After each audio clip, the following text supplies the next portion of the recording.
شاہ فرمان گورنر پختونخوا اور Mahmood Khan chief minister, محب اللہ آپ کو اور اسرار آپ کو خاص طور پہ ایگریکلچر کی وجہ سے، کیونکہ یہ فنکشن میں مجھے بڑی خوشی ہوئی آج آپ کی اچیومنٹس دیکھ کے، تو آپ کو اور پھر علی امین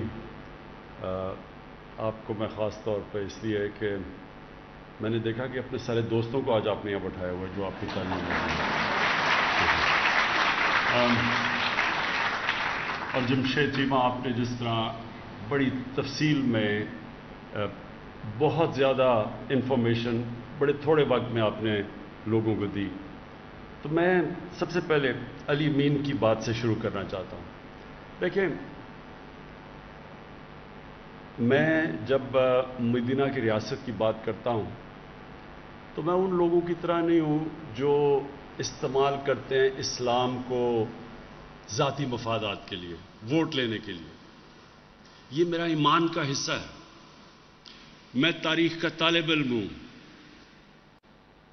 میں نے دنیا کی تاریخ پڑھی ہے، میں نے پھر بڑی تفصیل کے اندر اپنی تاریخ پڑھی ہے، پھر اپنے اسلام کی، پھر سب سے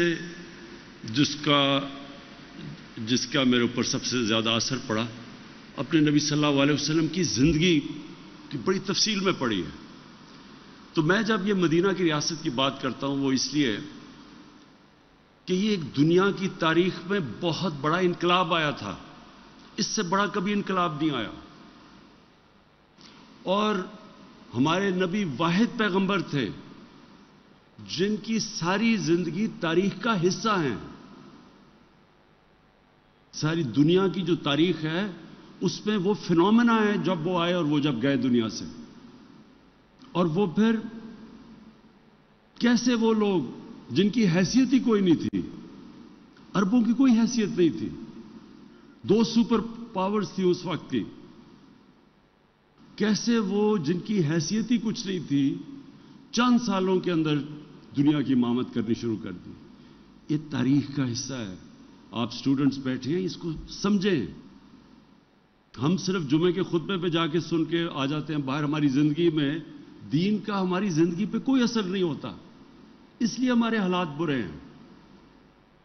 جب تک وہ جو اللہ ہمیں حکم دیتا ہے قرآن میں کہ ان کی زندگی سے سیکھو، اللہ کو تو آپ وہ تو بے نیاز ہے، اس کو کوئی فائدہ ہی نہیں پہنچا سکتے آپ اللہ کو، وہ آپ کی بہتری کے لیے ہے۔ قرآن شریف ہماری بہتری کے لیے اللہ نے بھیجا ہے، اگر آپ اس کے اوپر چلتے ہیں تو آپ کی بہتری ہے۔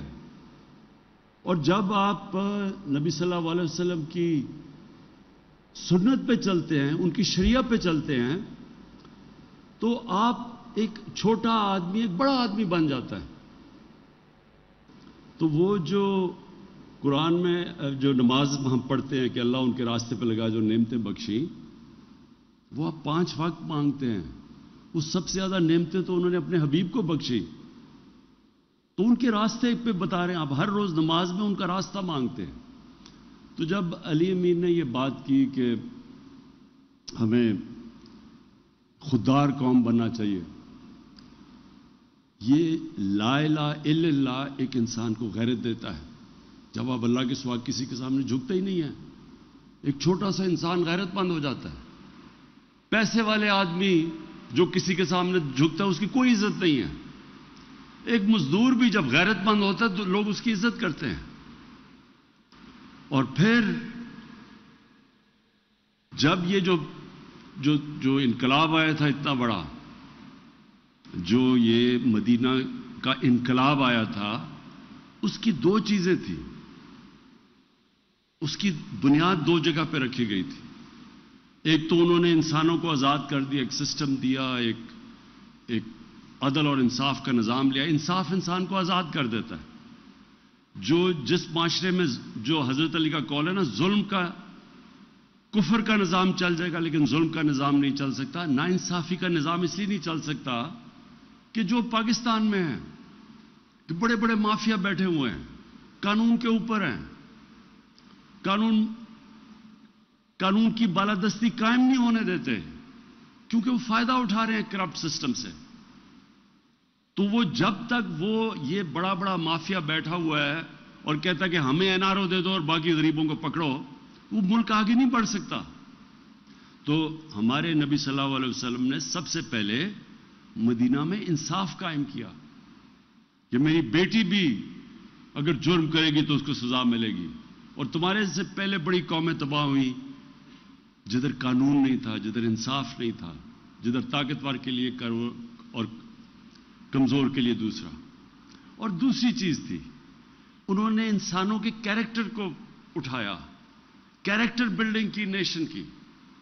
صادق اور امین, سچا اور ایماندار, وہ کیریکٹر سے وہ لوگ اٹھے. کبھی بھی جھوٹے لوگ, ڈرپوک لوگ بڑے قوم نہیں بنا سکتے. سچے لوگ